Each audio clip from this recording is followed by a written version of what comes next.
వార్తలకు స్వాగతం. వివరాల్లోకి వెళ్తే జమిలి ఎన్నికలకు సంబంధించి మరో ముందడుగు పడింది. వీటికి కేంద్ర కేబినెట్ ఆమోదం తెలిపింది.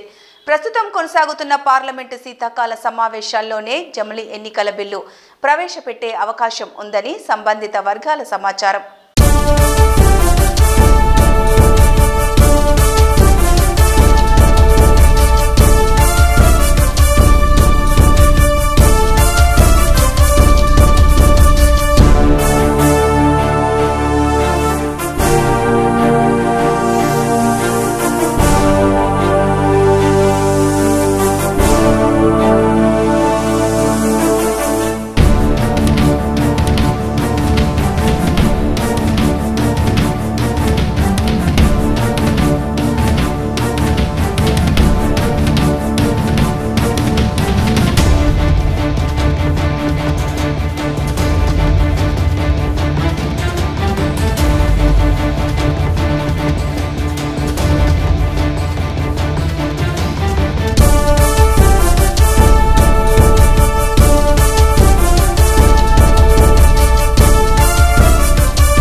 ఆంధ్రప్రదేశ్ ముఖ్యమంత్రి నారా చంద్రబాబు నాయుడు అధ్యక్షతన రెండో రోజు వెలగపూడి సచివాలయంలో కలెక్టర్లు, ఎస్పీలతో సమావేశం జరుగుతోంది. ఈ సమావేశంలో ముఖ్యంగా 6 నెలల పాలనలో చేపట్టిన అభివృద్ధి, సంక్షేమ కార్యక్రమాలు, స్వర్ణాంధ్ర విజన్ 2047 డాక్యుమెంట్, నూతనంగా తీసుకొచ్చిన పాలసీలు వంటి అంశాలపై ముఖ్యమంత్రి చర్చించారు. ఈ సందర్భంగా హోం, పరిశ్రమలు, ఐటీ, ఇండస్ట్రీస్ అండ్ ఇన్వెస్ట్మెంట్స్, విద్యుత్, మానవ వనరులు, ట్రాన్స్పోర్ట్, రోడ్లు, భవనాలు, housing, health, SC, ST, BC, minority, మహిళా సంక్షేమం, revenue, excise, mines, district development plans వంటి వివిధ అంశాలపై అధికారులతో చర్చించారు. ఈ సందర్భంగా ముఖ్యమంత్రి మాట్లాడుతూ జలజీవన్ మిషన్ను గత ప్రభుత్వం మొత్తం దెబ్బతీసిందన్నారు. కూటమి ప్రభుత్వం అంతర్గత రోడ్ల నిర్మాణాన్ని తిరిగి ప్రారంభించిందన్నారు. గ్రామాల్లో కనీస అవసరాలు కల్పించాలని ఆదేశించారు.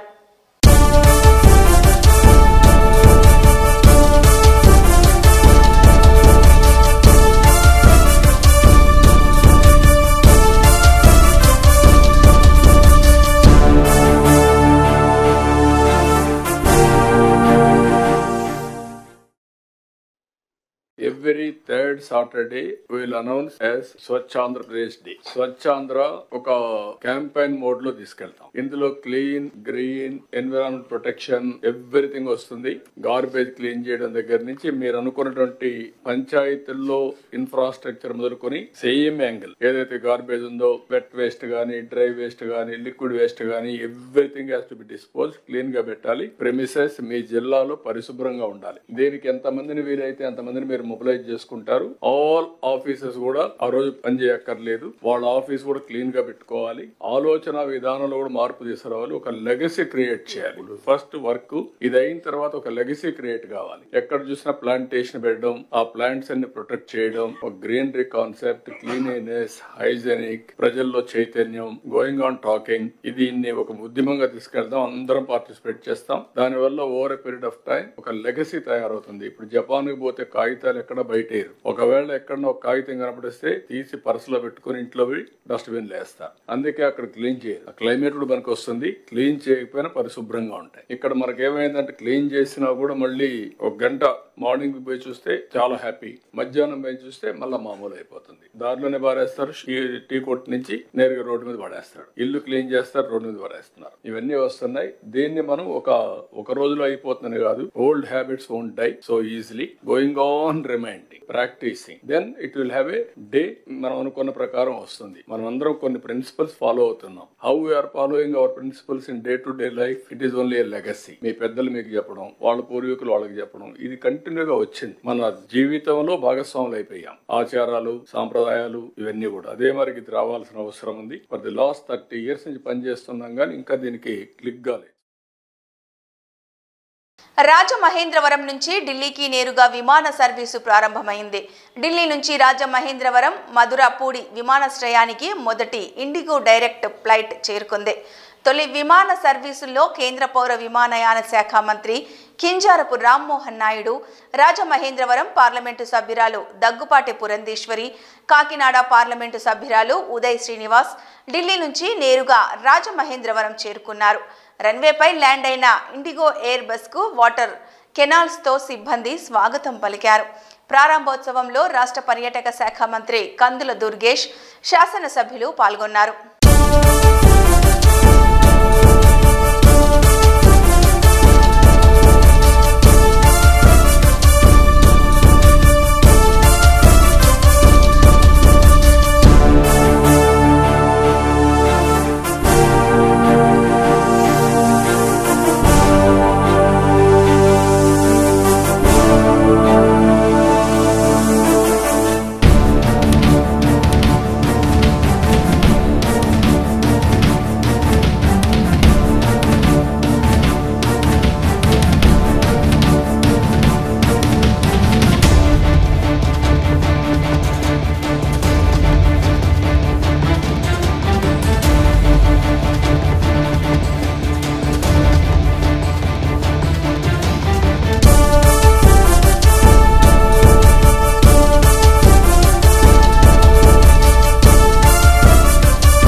ఇటీవల రాజమహేంద్రవరం విమానాశ్రయం నుంచి ముంబైకి నేరుగా విమాన సర్వీసు ప్రారంభించారు. ఈ సందర్భంగా కేంద్ర మంత్రి మాట్లాడుతూ రాజమహేంద్రవరం నుంచి ఢిల్లీకి నూతనంగా నేరుగా విమాన సౌకర్యాన్ని కల్పించడం చాలా సంతోషంగా ఉందని, ప్రజల చిరకాల కోరిక నెరవేరిందని పేర్కొన్నారు. ఎన్డీఏ కూటమిలో ప్రధానమంత్రి నరేంద్ర మోదీ నేతృత్వంలో కేంద్ర రాష్ట్ర ప్రభుత్వాలు కలిసికట్టుగా పనిచేస్తూ అభివృద్ధి దిశగా ముందుకు సాగుతున్నాయన్నారు. ఆంధ్రప్రదేశ్లో నూతన విమానాశ్రయాలకు ప్రతిపాదనలు, విమానాశ్రయాల్లో మౌలిక సదుపాయాల కల్పనకు కృషి చేస్తున్నట్లు తెలిపారు. ఢిల్లీలో ఎంత బలంగా ఉందో చెప్పడానికి కూడా మేము ముగ్గురు ఒక ప్రతీక అనేది కూడా తెలియజేసుకుంటున్నాను. కేంద్రంలో, రాష్ట్రంలో అందరం కూడా కలిసికట్టుగా పనిచేసి రాష్ట్ర అభివృద్ధిని ఒక ప్రయారిటీగా ముందుకు తీసుకెళ్లాలనే ఆలోచనతో నరేంద్ర మోదీ గారు, చంద్రబాబు నాయుడు గారు, పవన్ కళ్యాణ్ గారు వాళ్ళ అడుగుజాడల్లో ఈ రెండు ప్రభుత్వాలను కూడా ముందుకు నడిపించడం జరుగుతుంది. నాకు కూడా ఒక బాధ్యత, కేంద్ర సివిల్ ఏవియేషన్ మినిస్టర్గా వచ్చిన తర్వాత మన ఆంధ్రప్రదేశ్ రాష్ట్రానికి నూతన ఎయిర్పోర్ట్లు కావచ్చు, ఉన్న ఎయిర్పోర్ట్లో కెపాసిటీ బిల్డింగ్ కావచ్చు, దానితో పాటు కనెక్టివిటీ కావచ్చు, వీటన్నిటిని కూడా పెంచాలనే ఆలోచనతో చంద్రబాబు నాయుడు గారు కూడా ఎప్పటికప్పుడు గైడ్ చేయడం జరుగుతుంది. స్థానిక ప్రజాప్రతినిధులు కూడా మరి తరచూ చాలా పరిచయం ఉన్నటువంటి వాళ్ళు ఉన్నారు అందరూ కూడా. సో అందరూ కూడా ఆ ప్రాంతానికి సంబంధించి కనెక్టివిటీ ఏదైతే అవసరం ఉందో దాని మీద కూడా మాకు సలహాలు, సూచనలు కూడా ఇస్తున్నారు. నేను ఎప్పుడైతే మినిస్టర్గా అయ్యాను, ఇప్పుడే పురంధేశ్వరి గారు కూడా చెప్పారు, ఆవిడ నాకు వచ్చి మాట్లాడినటువంటి మొట్టమొదటి మాట కూడా మాకు ఢిల్లీకి కనెక్టివిటీ కావాలి, దాని మీద నువ్వు ప్రయత్నం చేయని మొట్టమొదటి నుంచి అడిగారు. సో ఆ ప్రయత్నం కేవలం ఢిల్లీ వరకే కాదు, మొన్ననే మీరు చూశారు ముంబైకి కూడా ఒక ఎయిర్ బస్తో డిసెంబర్ 1వ తేదీన కనెక్ట్ చేశాం. అంటే రాజమహేంద్రవరం ఇప్పుడు మనకి దేశ రాజధాని ఢిల్లీతో కనెక్ట్ అయింది, ఆర్థిక రాజధాని ముంబైతో కనెక్ట్ అయింది, ఆల్రెడీ బెంగళూరుతో, చెన్నైతో, హైదరాబాద్తో కనెక్ట్ అయి ఉన్నాయి. అంటే దేశంలో ఉన్నటువంటి ప్రధాన నగరాలతో ఇప్పుడు రాజమండ్రి కనెక్ట్ అయి ఉంది. ఈరోజు చూస్తున్నారు ఉభయ గోదావరి జిల్లాల నుంచి కూడా, ఉమ్మడి ఉభయ గోదావరి జిల్లాల నుంచి నాయకులందరూ కూడా వచ్చారనంటే వాళ్ళందరికీ కూడా ఇది చాలా ముఖ్యమైనటువంటి ఎయిర్పోర్ట్. ఇది కేవలం రాజమండ్రి సిటీకి సంబంధించినటువంటిదే కాదు, చుట్టుపక్కల ఉన్నటువంటి ప్రాంతాలకి ఎంతోమంది వినియోగిస్తున్నటువంటి ఎయిర్పోర్ట్. ఈరోజు ఢిల్లీకి కనెక్ట్ చేశామనంటే అమెరికా వెళ్లాల్సినటువంటి వారు ఇక్కడ 30 నిమిషాలు కానీ గంట దూరంలో ఏ మారుమూల గ్రామంలో ఉన్నటువంటి వారు ఇంకా విశాఖపట్నము, విజయవాడ వెళ్ళక్కర్లేదు. మన రాజమండ్రి ఎయిర్పోర్ట్ వచ్చి రాజమండ్రి నుంచి అవసరమైతే ఢిల్లీకి కానీ ముంబైకి కానీ వెళ్ళి అక్కడ నుంచే నేరుగా. ఆంధ్రప్రదేశ్ రాష్ట్రంలో హెల్మెట్ ధరించని ద్విచక్ర వాహనదారులపై కఠిన చర్యలు తీసుకోవాలని హైకోర్టు ఆదేశించింది.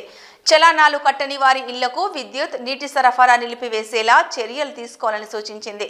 ఈ మేరకు హైకోర్టు ప్రధాన న్యాయమూర్తి జస్టిస్ చీమలపాటి రవితో కూడిన ధర్మాసనం ఉత్తర్వులు జారీ చేసింది.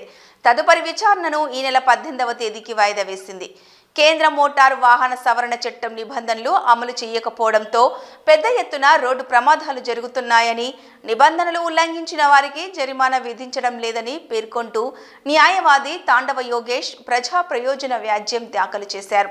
రాష్ట్ర వ్యాప్తంగా హెల్మెట్ ధరించకపోవడంతో 3 నెలల్లోనే 667 మంది చనిపోవడంపై హైకోర్టు తీవ్ర ఆందోళన వ్యక్తం చేసింది.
రాయలసీమ జిల్లాలో ప్రసిద్ధి చెందిన తిరుపతి జిల్లాలోని శ్రీకాళహస్తి 7 గంగమ్మల జాతర వైభవంగా ముగిసింది.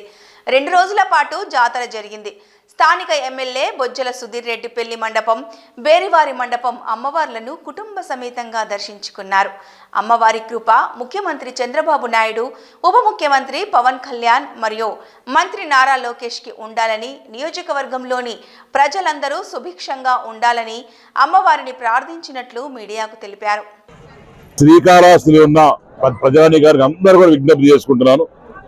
దయచేసి వచ్చే 2 రోజుల నుంచి 3 రోజులు భయంకరమైన తుఫాన్ ఉంది. దయచేసి ప్రజలందరూ కూడా నేను విజ్ఞప్తి చేసుకుంటున్నా, దయచేసి ఎక్కడైతే ఇల్లులు క్రాక్స్ ఉండి పాతిళ్ళు ఉంటాయో వాళ్ళందరూ కూడా దయచేసి మీరు పక్కన ఉన్న గవర్నమెంట్ స్కూల్ కావచ్చు, అటనే పక్కన గవర్నమెంట్ సంబంధించిన ఏవైతే ఉన్నాయో పోలీస్ స్టేషన్లు కావచ్చు, లేదా గవర్నమెంట్ హాస్పిటల్ కావచ్చు, లేదా గవర్నమెంట్ హాస్టల్స్ కావచ్చు, ఇలా ఈ రకంగా ఏవైతే గవర్నమెంట్ కేంద్రాలు ఉన్నాయో అవన్నీ అక్కడికి వెళ్ళి మీరు తలవాచుకోవడానికి అన్ని ప్రిపరేషన్ చేశాం. అట్నే నేను కూడా మండల్ వైజ్ కొన్ని నెంబర్స్ ఇచ్చాను. ఆ నెంబర్స్ కి మీరు ఎనీ టైం 24 అవర్స్ ఏ టైంలో చేసి మీకు ఇబ్బంది ఉంటే అక్కడి నుంచి రెస్పాండ్ అవుతారు. మా టీం వస్తుంది, మీరు కాపాడారు. దయచేసి మళ్ళా చెప్తాను, ఎవరన్నా గుడిసెల్లో ఉండేటోళ్ళు లేకుంటే ట్రాఫిక్ ఇంట్లో ఉండొద్దండి. ఎటువంటి సంఘటన జరిగినా దయచేసి ఆ టోల్ ఫ్రీ నెంబర్ ఫోన్ చేయండి. తప్పకుండా మా వాళ్ళు ఇమీడియట్ గా వచ్చి మిమ్మల్ని సేవ్ చేసే కార్యక్రమం ఉంటుందని తెలియజేసుకుంటూ మేము కూడా ఇక్కడ అందుబాటులో ఉంటాం, ఇక్కడ కళాశాలలో ఉంటాను. ఎక్కడ ఏమో అవంచనాలు జరిగినా, ఎక్కడ ఏమో ఇబ్బంది జరిగినా కూడా ఇమ్మీడియట్ గా విదిన్ కళాశాలలో ఏ మాలపుర ప్రాంతం అయినా సరే within half an hour or before మా టీం అక్కడ ఉంటుందని చెప్పి తెలియజేసుకుంటూ, ప్రభుత్వ పాఠశాలల్లో విద్యార్థులకు అందించే భోజనంలో నాణ్యత తప్పనిసరిగా పాటించాలని Andhra Pradesh food commission chairman Vijay Pratap Reddy ఆదేశించారు. నాణ్యత పాటించని అంగన్వాడీ కేంద్రాల నిర్వాహకులపై చర్యలు తీసుకుంటామని హెచ్చరించారు. అనంతపురం జిల్లాలో 2 రోజుల పర్యటనలో భాగంగా ఆయన జిల్లాలోని ప్రభుత్వ పాఠశాలలు, అంగన్వాడీ కేంద్రాలను బుధవారం తనిఖీ చేశారు. ఈ సందర్భంగా ఆయన మాట్లాడుతూ, కేంద్ర ప్రభుత్వం పోషణ్ అభియాన్ కింద విద్యార్థుల కోసం పోషక విలువలతో కూడిన ఆహారాన్ని అంగన్వాడీలకు అందిస్తోందని చెప్పారు. అంగన్వాడీ కేంద్రాలు, ప్రభుత్వ పాఠశాలల్లో విద్యార్థులకు అందించే భోజనం విషయంలో ఏమైనా సమస్యలుంటే కమిషన్కు వీడియో రూపంలో పంపితే చర్యలు తీసుకుంటామని తెలిపారు. ఏపీ స్టేట్ ఫుడ్ కమిషన్ చైర్మన్గా నేను ఈరోజు అనంతపురం డిస్టిక్లో పర్యటన చేస్తున్నాం. ఫుడ్ కమిషన్ ముఖ్యంగా civil supplies, mid day meals, anganwadis, welfare hostels, PM Matru Vandana Yojana అని చెప్పేసి మొదటి డెలివరీకి 5,000 రూపాయలు, రెండవ డెలివరీ బేబీ గర్ల్ అయితే 6,000 రూపాయలు ఇచ్చే పథకాలను మేము పర్యవేక్షిస్తాం. ఇది నేషనల్ ఫుడ్ సెక్యూరిటీ యాక్ట్. ఆ యాక్ట్ మీద మేము పనిచేయడం జరుగుతూ ఉంది. దీంట్లో పిల్లలకు సక్రమంగా భోజనాలు ఇస్తున్నారా లేదా, ఏమైనా లోటుపాట్లు ఉన్నాయా, అంగన్వాడీస్లో సక్రమంగా అన్ని వస్తువులు టీహెచ్ఆర్ అయితేనేంటి, పిల్లలకి ఇచ్చే పాలు, గుడ్లు ఇవన్నీ కూడా క్వాంటిటీ, క్వాలిటీ అన్నీ చెక్ చేస్తాం. వెల్ఫేర్ హాస్టల్స్లో ప్రత్యేకంగా ఎంతమంది నెంబర్ ఉంది, అంతమంది నెంబర్కి ఉన్నారా, ఇంకా ఎక్కువ మందికి ఏమైనా రాసుకుంటా ఉన్నారా, ఇవన్నీ కూడా పర్యవేక్షిస్తాం.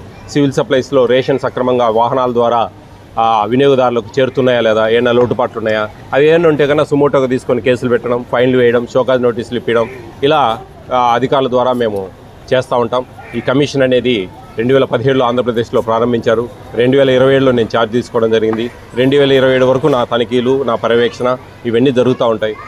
హెడ్ ఆఫీస్ విజయవాడలో ఉంటుంది. అక్కడ అడ్వర్స్ పేపర్లో వచ్చిన వాటి మీద కూడా మేము చర్యలు తీసుకోవడం జరుగుతోంది. తిరుమల తిరుపతిలో కుండపోత వర్షం కురుస్తోంది. కొండ చర్యలు విరిగిపడే ప్రమాదం ఉండటంతో అప్రమత్తమైన టీటీడీ అధికారులు పాప వినాశనం, శ్రీవారి పాదాలకు వెళ్లే మార్గాలను తాత్కాలికంగా మూసేశారు. భారీ వరదతో మాల్వాడి గుండం పొంగి పొర్లుతుండటంతో కపిల తీర్థం పుష్కరిణికి వెళ్లకుండా భక్తులను నిలిపివేశారు.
వైకాపాకు మరో షాక్ తగిలింది. మాజీ మంత్రి అవంతి శ్రీనివాస్ ఆ పార్టీకి రాజీనామా చేశారు. విశాఖపట్నంలో నిర్వహించిన మీడియా సమావేశంలో ఆయన ప్రకటించారు. రాజీనామా లేఖను వైకాపా అధ్యక్షుడు జగన్, ఉత్తరాంధ్ర కోఆర్డినేటర్ విజయసాయిరెడ్డికి పంపినట్లు తెలిపారు. ఈ సందర్భంగా జగన్ పై అవంతి పలు విమర్శలు చేశారు. నేను పనిచేయడం జరిగింది, నాకు ఇచ్చిన అవకాశాన్ని. మరి నా వరకు నేను అయితే 100% న్యాయం చేశాను అనుకుంటున్నాను. కానీ ఏదేమైనా మన ప్రజల తీర్పుని చూసాం. మన ప్రజా తీర్పుని మనం గౌరవించాల్సిన బాధ్యత అందరి మీద ఉంది. సో నేనైతే ఎవరిని బ్లేమ్ చేయట్లేదు. కాబట్టి నేను ఇంతవరకే రాలేదు ఎలక్షన్స్ అయిన తర్వాత. నేను కూడా అబ్జర్వ్ చేస్తున్నాను, మీ టీవీ ఛానల్స్ కానీ పేపర్లు కానీ మేధావులు కానీ అసలు ఎవరైనా సరే ఈ ప్రజా తీర్పు సరే ఎలక్షన్లో ఒకసారి ఒక పార్టీ ఓడిపోతే ఒక పార్టీ గెలుస్తుంది, దీనికి కారణాలు ఏంటి అని విశ్లేషణ చేస్తారని. కొంతమంది ఏమో ఈవీఎంలు అంటారు, కొంతమంది ఏమో ఏదో రకరకాలుగా మీ ఎనాలిసిస్ మీరు చేసుకుంటూ వచ్చారు. సో ఇదేంటంటే ఒక కేస్ స్టడీ. మీరు కూడా అసలు ప్రజలు ఎందుకు తిరస్కరించారు అనేది కూడా మీరు ఒకసారి కేస్ స్టడీ చేయాలి. ఏది ఈ జర్నలిజంలో శ్రీనివాస్ గారు అంటే ఒక 25 ఏళ్ళ నుంచి ఉన్నారు, చిత్ర శ్రీనివాస్. మరి ఇక్కడ రాజధాని పెడతా ఉన్నా, అన్ని పథకాలు ఇచ్చినా, మరి ఎలాంటి అవినీతి లేకుండా పరిపాలించినా మరి ఎందుకు ప్రజలు ఇచ్చేస్తారనేది తప్పనిసరిగా మరి నా వరకు అయితే నాకేమీ అర్థం కాలేదు ఎందుకు అలా జరిగింది అనేది. మరి నేను అనుకుంటాం ఇక్కడ స్థానికంగా ఉన్నటువంటి అభ్యర్థులను చూసి వాళ్ళు ఓట్లేదు ప్రజలు, ఆయన ఉన్న వాళ్ళని చూసి వాళ్ళు నిర్ణయం తీసుకుని ఉండొచ్చు అని నేను భావిస్తున్నాను. మా వరకే నేను మా పార్టీ కార్యకర్తలు కానీ తెలుగుదేశం కానీ జనసేన ఏ పార్టీ కార్యకర్తలు కానీ నాయకులు కానీ ఇబ్బంది పెట్టలేదు, ఎవరికి కూడా ఎలాంటి భూ కబ్జాలని ప్రోత్సహించలేదు, ఎవరికి ఎలాంటి అన్యాయం చేయలేదు, ఎలాంటి అవినీతిని ప్రోత్సహించలే. మీ అందరూ కూడా చూశారు 5 సంవత్సరాలు నేను ఎలా పరిపాలించాను, యాజ్ ఎమ్మెల్యేగా యాజ్ మంత్రి కూడా. కానీ ప్రజలు విలక్షణమైన తీర్పులు ఇచ్చారు, తప్పులేదు. సో ప్రజా తీర్పును గౌరవించాల్సిన బాధ్యత మనందరి మీద ఉంది. సో ఎన్నో మరి లోటుపాట్లు ఉంటాయి, ప్రతి పార్టీలో మంచి ఉంటుంది చెడు ఉంటుంది, ప్రతి నాయకుల్లో మంచి చెడు రెండు ఉంటాయి. వాటిని విశ్లేషణ చేసుకుని ఆ మంచిని మనం ముందుకు తీసుకెళ్తాం. మన వల్ల తప్పులు కానీ చెడు కానీ ఉంటే వాటిని మరి విశ్లేషణ చేసి రెక్టిఫై చేసుకుని ముందుకెళ్ళడం జరుగుతుంది. కానీ నేను ఇప్పుడు ఈ నిర్ణయం తీసుకున్న సడన్గా కారణం ఏంటంటే మరి ఏ ప్రభుత్వం వచ్చినా, కొత్త ప్రభుత్వం వచ్చినప్పుడు ప్రభుత్వానికి కనీసం 1 సంవత్సరంలో టైం ఇవ్వాలి. మనం 1 సంవత్సరం కూడా టైం ఇవ్వకుండా మనం 6 నెలల నుంచే మనం వెళ్ళి మన ప్రజలను మళ్ళీ ఇబ్బంది పెడతాం, లేకపోతే నాయకులను ఇబ్బంది పెడతాం, కార్యకర్తలను ఇబ్బంది పెడతాం అనేది కరెక్ట్ కాదు అని నేను భావించి నిర్ణయం తీసుకోవడం జరిగింది. ఎందుకంటే ముఖ్యంగా 5 సంవత్సరాలు ప్రభుత్వ అధికారులు ఉన్నా కూడా వైఎస్ఆర్సీపీ పార్టీ కార్యకర్తలు చాలా ఇబ్బందులు పడ్డారు. ఎందుకంటే అంతా వాలంటీర్స్లో నడిపించారు, కార్యకర్తలకి కానీ నాయకులకు కానీ ఏమీ గౌరవం అనేది లేదు, వాళ్ళకి పొలిటికల్గా కానీ ఫైనాన్షియల్గా కానీ. మళ్ళీ అది అయిపోయిన తర్వాత 1 సంవత్సరం కూడా వాళ్ళకి గ్యాప్. తెలుగుదేశం పార్టీ కార్యాలయంలో మర్రెడ్డి శ్రీనివాస్ రెడ్డి మీడియా సమావేశం నిర్వహించారు. ఈ సందర్భంగా మాట్లాడుతూ రైతు బాంధవుడు చంద్రన్న, రైతు ద్రోహి జగన్ మర్రెడ్డి శ్రీనివాస్ రెడ్డి అన్నారు. రైతు బాంధవుడు చంద్రన్న అని, రైతు ద్రోహి జగన్ అని మర్రెడ్డి శ్రీనివాస్ రెడ్డి అన్నారు. మీ పార్టీకి పాడగట్టి పక్కన పెడతారు, దాన్ని అర్థం చేసుకొని మసులుకోమని వ్యవసాయ రంగ అభివృద్ధికి కట్టుబడినటువంటి కూటమి ప్రభుత్వాన్ని అనవసరంగా వేలెత్తి చూపే ప్రయత్నం చేయొద్దని వైసీపీ వారికి మొదటిసారి కాబట్టి విన్నవిస్తున్నాం, తెలియపరుస్తున్నాం. దీన్ని గమనించుకోకుండా రైతాంగానికి మేలు జరిగితే మేము ఓర్చుకోము, మా నైజాన్ని మేము బయట పెడతాం, రైతులు ఇలా సుఖ సంతోషాలతో బతకడానికి వీలు లేదు, వాళ్ళ కష్టాలు పడాల్సిందే, వాళ్ళు మేమిచ్చే భిక్ష కోసం ఎదురు చూసేటువంటి స్థితిలో ఉండాల్సిందే, వాళ్ళు యాచకులుగా మారాల్సిందే అని మీ నిజ స్వరూపాన్ని బయటపెట్టే ప్రయత్నం చేస్తే మీకు గోరీ కడతారు, ప్రజలు మీకు గోరీ కడతారు. ఆ విషయాన్ని అర్థం చేసుకోవాలని వైసీపీ పార్టీకి అగ్రికల్చర్ మిషన్ నుంచి, అగ్రికల్చర్ మిషన్ వైస్ చైర్మన్గా ఇవన్నిటినీ అబ్జర్వ్ చేస్తూ పరిశీలిస్తూ ఉన్నటువంటి నేను, ఈ రాష్ట్ర ప్రభుత్వం నీ పార్టీకి, ఈ బృందానికి తీవ్రమైనటువంటి హెచ్చరికను జారీ చేస్తున్నాం.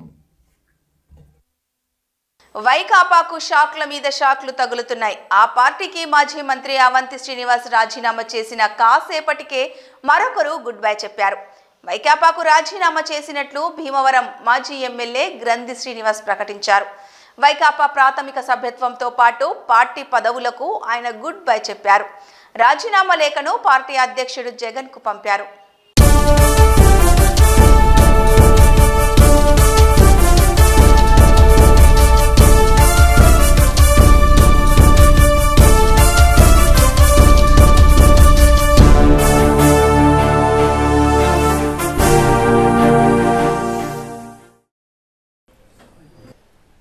ఆయన కింద ఎవరైతే ఉన్నారో వాళ్ళందరూ కూడా ఎందుకో మరి ఒక పేరు రావడం, నాకు మంచి పేరు రావడం అనేది ఇష్టం లేదు.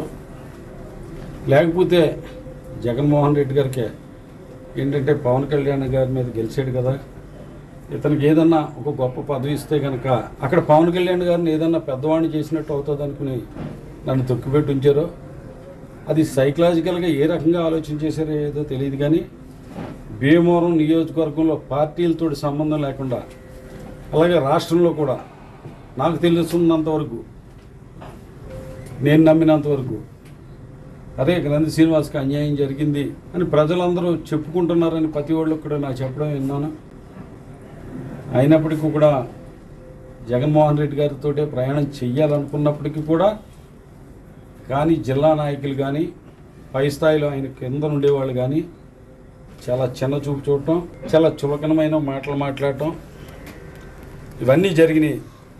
ఈ పరిస్థితుల్లో పార్టీకి అలాగే ప్రాథమిక సభ్యత్వానికి నియోజకవర్గ ఇన్ఛార్జిగా రాజీనామా చేసి ప్రశాంతమైన జీవితం గడపాలని కోరుకుంటున్నా.